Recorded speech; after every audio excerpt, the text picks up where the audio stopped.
All right, ladies and gentlemen, welcome to our community cast here for Heroes of the Storm. I'm Kevin Knocke, joined alongside by Dustin Browder, and today we're going to give you guys an opportunity to cast on Dragon Shire. Now, of course, we'll be introducing this map to you. We'll tell you about the game you're about to see, but then we encourage you to head over to heroesofthestorm.com, download this, and actually check it out and try and cast on your own.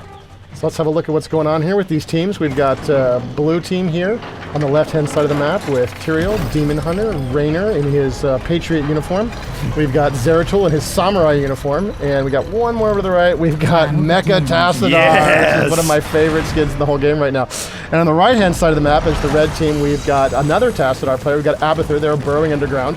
We've got Falstad. We've got ETC, Glamrock ETC, and Chef Stitches.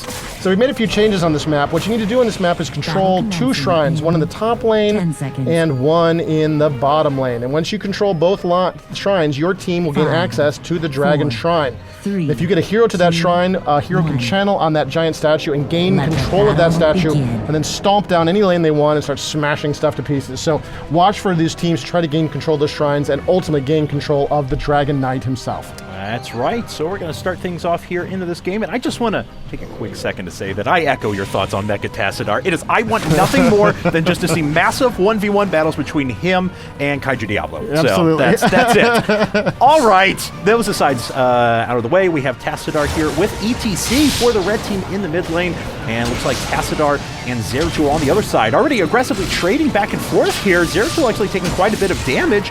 ETC snags a little bit of damage himself as well, not before getting a little bit of a shield, but Tassadar being pushed off. Very difficult for to stand toe-to-toe with ETC like that and just trade blows, right? You really want to be a lot more sneaky as Zeratul, but he does get a little damage done and gets out there. I just feel like with all of the sustain that a hero like ETC had, probably not super practical. Definitely. And as you guys saw up at the top, there is a countdown timer right now to when those shrines become active. And of course, within that 10 seconds, those shrines will be active and our teams will have the ability to stand on top of them. Once they control both, they can then have someone run to middle and channel that Dragon Knight statue as we talked about before. It looks like mid is largely controlled by red. It looks like blue has mostly got control of top, and red, I believe, has already gained control of bottom. So really split all over the place. You really got to have sort of the best team players to gain control of this position. Demon are a little bit of trouble there, and down she goes. Now, of course, that wasn't just Stitches. That was Stitches with the help of Abathur. Abathur, if you guys are relatively new to this game, is kind of a general support. He sits back. He's able to throw down universal spells all across the map. He can create clones of people. He can tunnel wildly everywhere, and he's actually going to stand and try and take the Dragon Knight. Now, Abathur has very little health and cannot fight in a stand-up engagement, but red team is here and protecting. So dangerous, and Tassadar using his shield trying to pick off Abathur right there. Can't quite get it done. Oh, and the Dragon Knight is grabbed by Abathur. Brilliantly done by Abathur. He's not an effective combatant at all, but he could channel on the Dragon Knight. That's exactly right. So he hung out there in that big battle, hoping his teammates could defend it.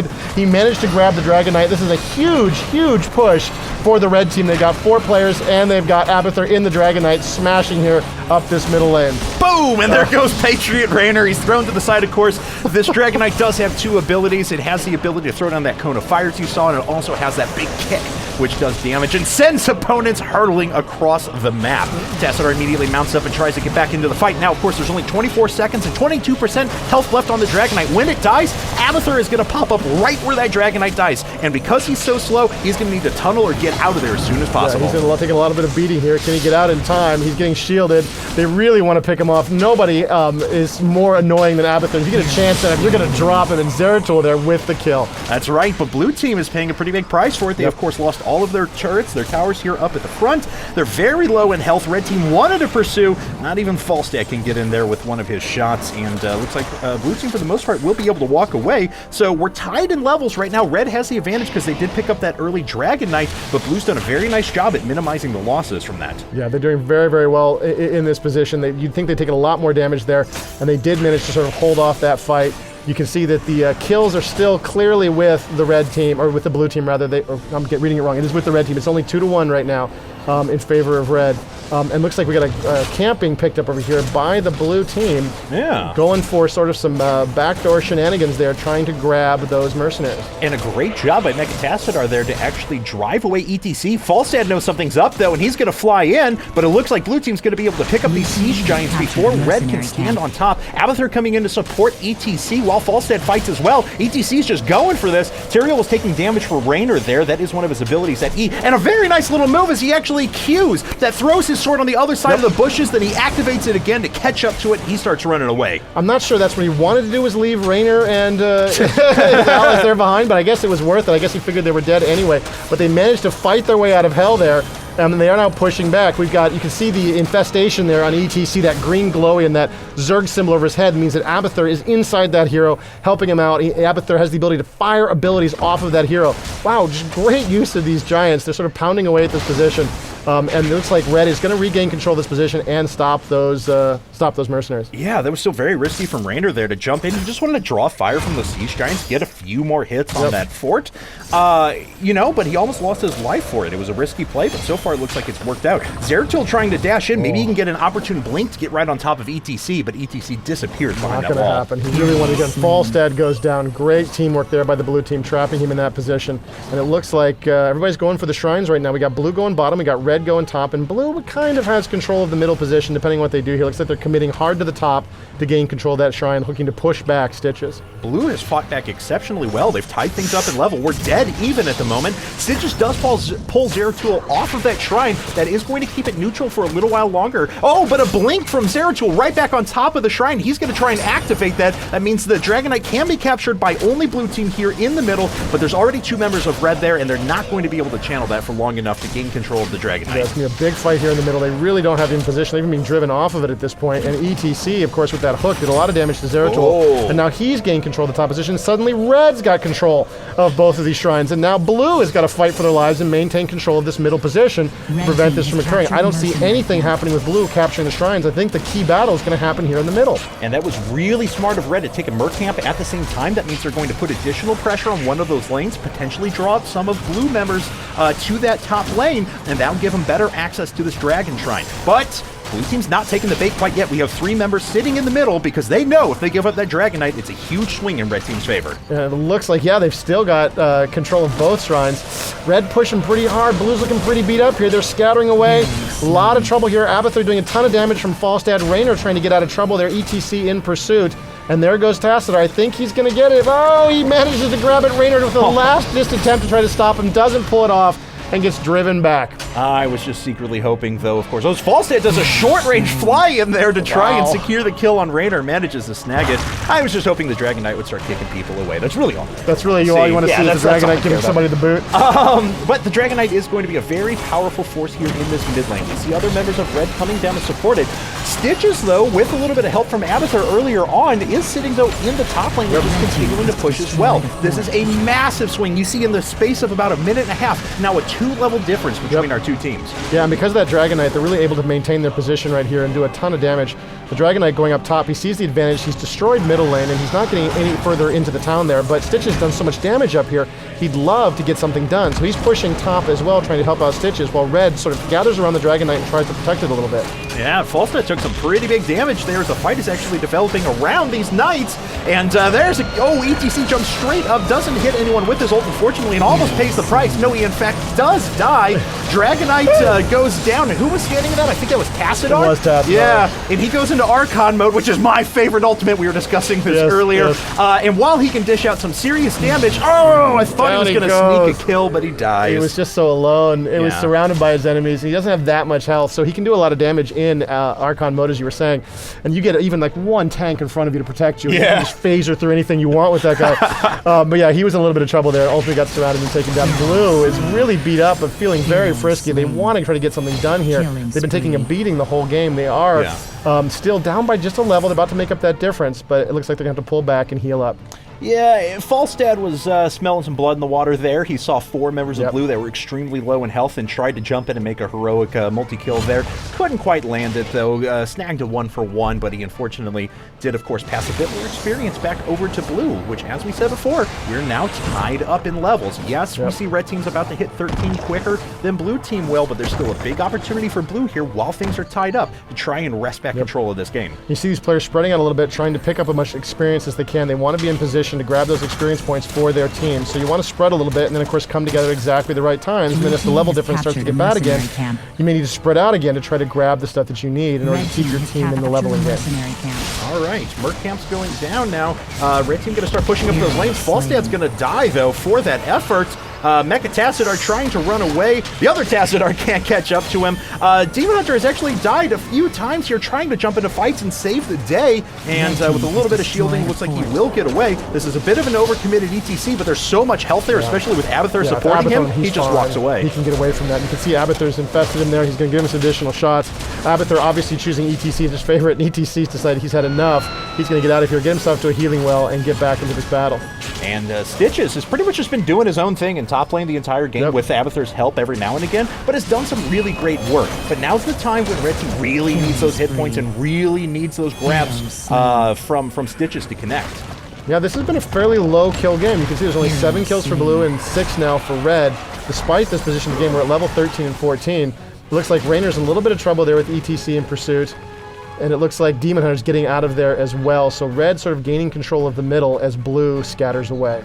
All right, well, Falstad, trying to be a hero again. This could cost him. Looks like shield's going up. Tassadar is going to die at the same time the Demon Hunter does as well. Falstad may once again pay for this, but yet he seemed to always get 1 or 2 kills every time he jumps in, so I guess no harm, no foul. He did it exactly right at that point. You can see Abathur coming to help out. There's Abathur's other ultimate.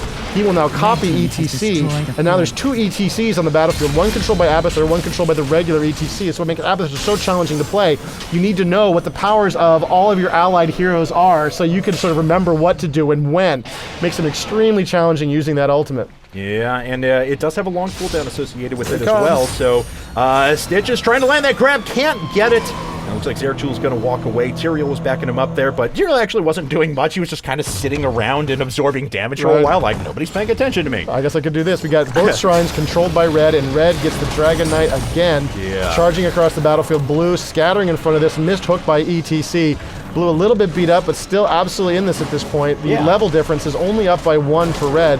Let's see if blue can hold here in this position. There's the ultimate from Rainer, putting his Banshees out, and they're quickly destroyed as blue tries to make a stand around this tower. There's the Archon mode you were talking about earlier for Dazzler. Oh, Rainer gets hooked. Yeah, Rainer gets hooked, and the Archon mode wasn't able. Falstad just diving into the middle of everyone again, just going as deep as he possibly can in any of these fights. Tyrael. Oh, Void Prison. That's what's freezing everybody right now. They get the Void Prison from Zeratul, trapping the Dragon Knight, some other heroes as well. The Bloodbath is on here. Everybody's taking an absolute beating. Blue is down 2 heroes. Red's still absolutely in position. Everybody's beat up, and nobody's died. So there was a little bit of an attempt at some cool synergy there when we saw that Void Person come out there. For Zeratul, there was an attempt at ETC to time that stage dive just perfectly and get right on top of him. Didn't work out, but it's still a successful push here for Red Team, as they had Siege Giants going in the bot lane the entire time as well. So now we see a massive disparity. 2 levels. But as Red Team starts to fall member by member here, we start to see that experience get made up very quickly by Blue Team. Yeah, they're really pushing back. They want to get some kills, so they got to get something done. It looks like Tyrael's out in front leading the charge. Rainer in pursuit and back with his inspired leadership ability. He can move a little quicker than other heroes. That's how he's getting hits off on everybody there. Tassadar on his mount closing in. Tyrael just so eager to get a kill, even against those 2 tanks. I don't think he can get it done. There's the hook, pulling him into range, but Tyrael's not that beat up. I think he'll be just fine. Yeah, absolutely. And of course, Tyrael's strength is going to be absorbing damage, even has abilities which explicitly do that. His E, for example, creates a link between you and a chosen character that's within a certain distance of you. You actually absorb damage for that character. Oh, Rainer caught way out, though. Never mind. behind all of that. Of course, the stim does go off, so we'll be regenning health, and he Oh, gets a little bit of man. casting, but a great grab there from Stitches, and Raynor dies. Just got moved all over the place and then just died for all of his efforts in the end anyway. Just brutal, brutal. All right, up in the top position, we've got a little bit of a pushback. They're trying to get those lanes moving in the right direction. We got one hero down for blue in this position. They are behind by a level. Remember, this is we get to the storms level to level 20. This is the crucial moment. If and when red gets to level 20 early, they'll have an advantage. We've got some mercenaries moving out there for red across the map. Abathur's got his Locust still pushing in the top lane. This is something he does automatically. He just spawns these little guys, and they will move across the map and sort of push for Abathur. Okay, well, while he's doing that, red is doing a nice job of passively, accumulating XP, but I will give blue credit to that they have done a very nice job at equalizing kills over the course of this game. They have.